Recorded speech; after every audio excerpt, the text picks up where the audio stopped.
pessoal! Que bom que vocês continuam prestigiando o Infinito Afeto, canal que foi criado no YouTube para que pudéssemos conversar assuntos de criança. Bom, quando eu estava decidindo que assunto eu deveria tratar aqui hoje, me veio à lembrança um assunto que os pais têm muito interesse, que é se eles devem ou não colocar os filhos numa escola chamada bilíngue, ou seja, uma escola que teria, então, os dois idiomas. É importante a gente lembrar que a criança, como eu disse no vídeo passado, a criança, ela já nasce imersa na linguagem. Desde que os pais sabem que estão grávidos, que eles começam a falar sobre a criança. E como é que eles falam? Eles falam na língua na qual a criança será maternada, né? Ou seja, eles começam a maternar a criança ainda dentro do útero da mãe. Muito bem. Se a criança é filha de só brasileiros, ela será maternada em português. Se a criança é filha de um casal português e inglês, ou português e russo, ou seja, não importa, ela deverá ser maternada, cada um a seu modo, cada um na sua língua. Isso significa dizer o quê? Que este aprendizado aí, ele é único e singular. Por duas razões. Primeiro, quer dizer, muitas razões, mas eu vou salientar duas. Primeiro, porque ele é completamente envolto pelo afeto, né? A mãe não fala com o bebê, isto é uma chupeta, tem um bico de látex, e etc, etc. E não fala da mesma forma sobre a mamadeira, e sobre a fralda, e sobre o shampoo, não. A linguagem faz parte dos cuidados que o outro cuidador tem com a criança. Se é a mãe ou se quem faz a função materna, não importa. Mas a linguagem, ela vem carregada de afeto e a criança se apropria da linguagem da mesma forma com a qual ela se apropria daqueles eventos afetivos, né? Que são todos, além de tudo, muito singulares.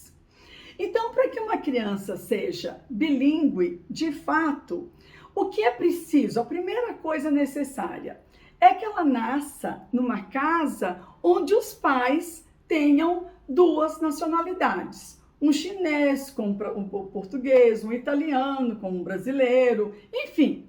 Porque enquanto a criança for maternada cada hora por um idioma e por uma pessoa também que vai transmitir afeto, ou seja, a maternagem será atravessada pelo afeto, esta criança, sim, será bilíngue. Ela terá o mesmo vocabulário referente aos mesmos objetos nas duas ou de repente até três línguas, se porventura tiver um avô árabe ou um avô russo. Ele também maternará o neto na língua na qual ele foi maternado. Então, é o avô falando russo, é a mãe falando italiano, é o pai falando português, explicando e falando para a criança boneca em italiano, boneca em português, boneca em russo, né? Essa criança, então, terá ao mesmo tempo o mesmo vocabulário referente aos mesmos objetos.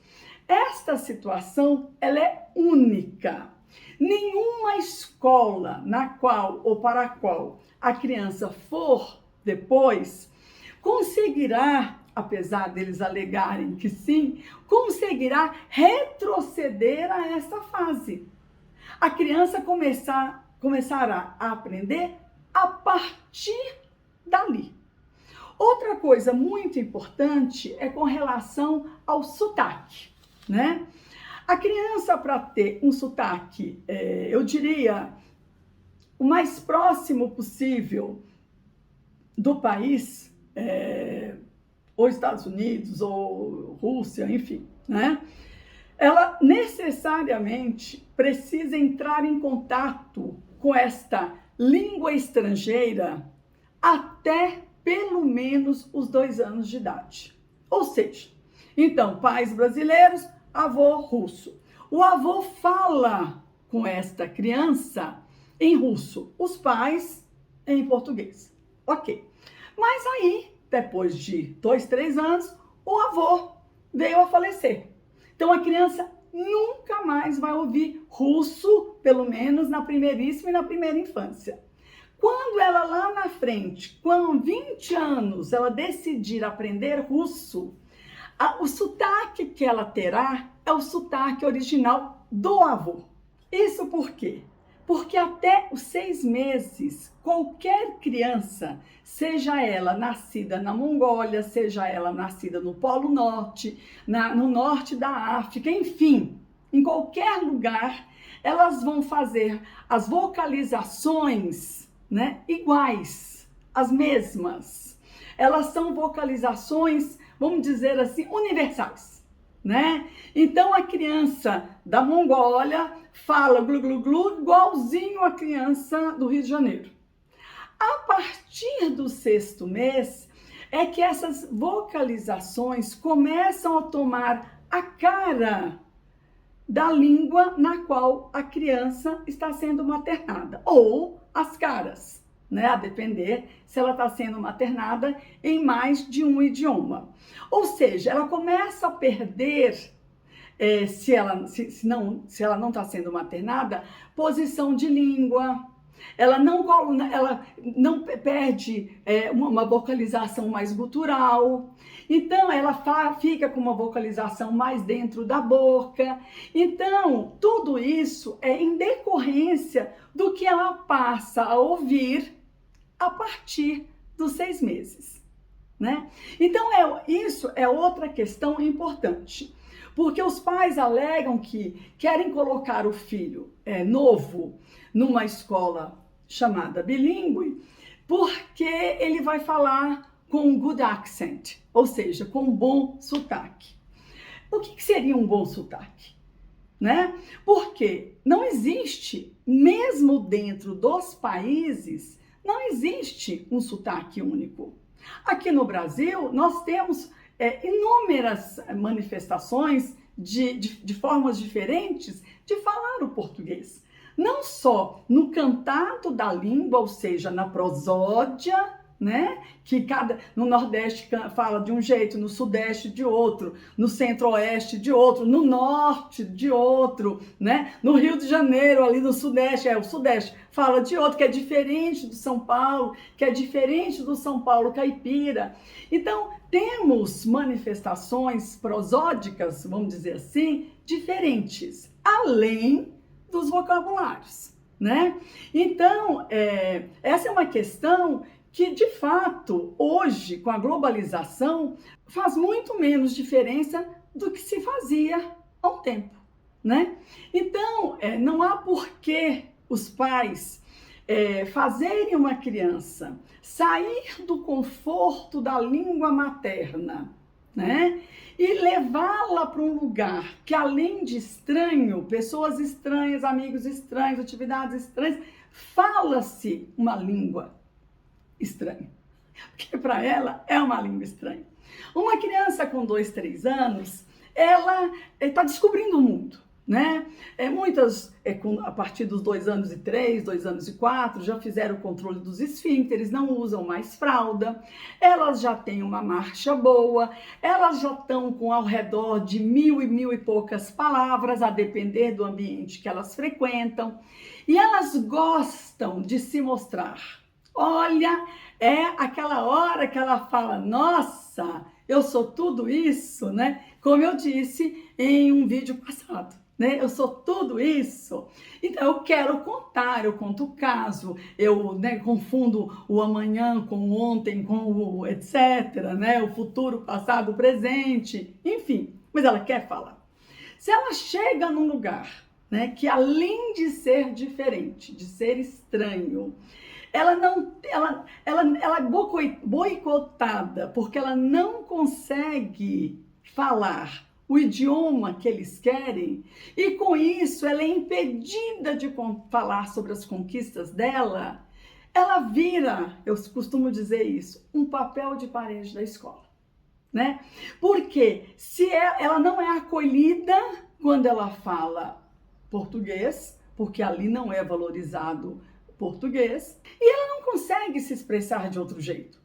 Então, de repente, uma criança que estava falando, conversando, feliz, fica muda. Ela não consegue. E é com muito sofrimento que ela começa a falar. E eu vou falar para vocês por quê.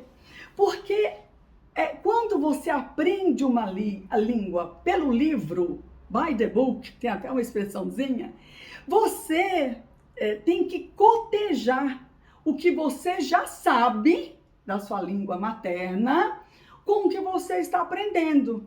Ah, isso é igual a isso. Ah, isso é diferente disso. Então, o tempo todo é um exercício de estranhamento, né? De estranhamento. E, além disso, tem a questão do ouvido.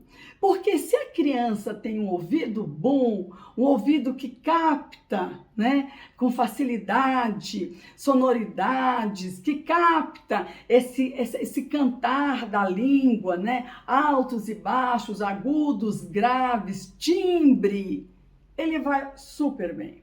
Se a criança já não tem tanta facilidade assim, já é mais ou menos desafinadinho, então para ele vai ser mais difícil, né? Para ele vai ser praticamente um tormento, né? Existem casos de adultos que odiaram o fato de ter estudado a vida toda numa escola com a segunda língua, porque eles seriam brilhantes se eles pudessem se expressar em português, né? É uma facilidade muito grande para falar, para um vocabulário muito rico, coisa que quem está frequentando uma escola com outro idioma perde, justamente porque é o segundo idioma que passa a ser mais valorizado do que a língua materna. Então, além da questão do ouvido, a questão do envolvimento afetivo, e aí vocês me perguntam, mas a escola falou que aprende mais fácil.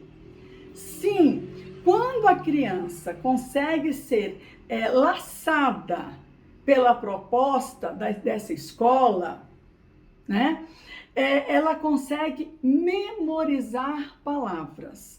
Porque a partir daí é uma memorização. Não é mais um aprendizado que me atravessa facilmente. Não, é uma memorização.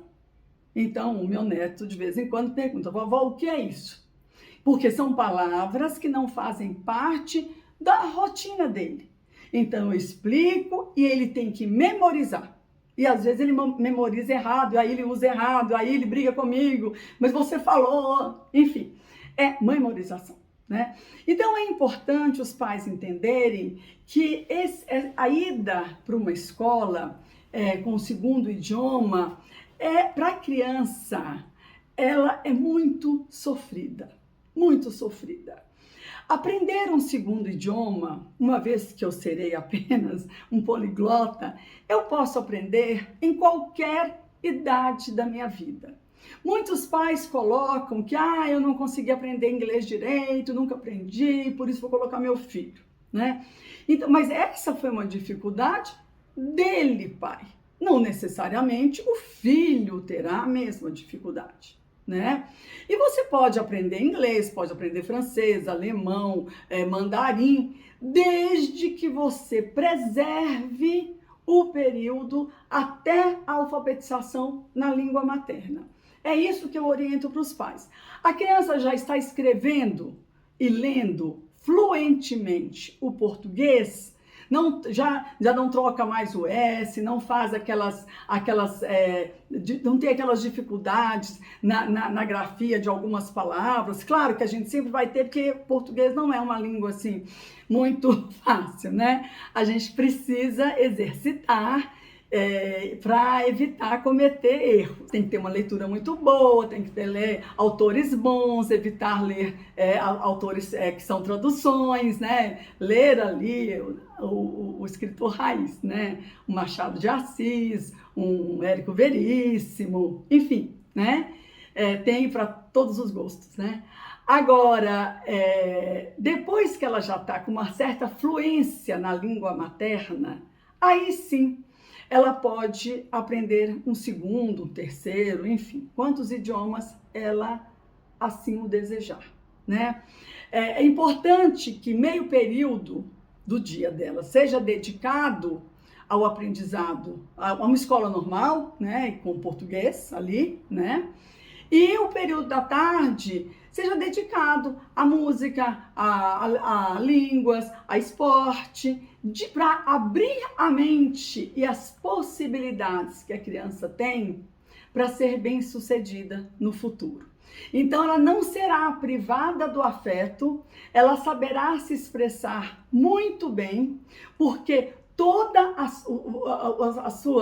os seus momentos foram cobertos pela linguagem que acompanha o afeto e vice-versa, né? E ela será tão boa quanto em música, quanto em português, quanto no idioma estrangeiro, na medida em que ela se interessar. Eu vou ficando por aqui, é muito bom falar para quem quer escutar, e eu continuo à disposição, caso vocês queiram tirar alguma dúvida ou dar alguma sugestão de temas.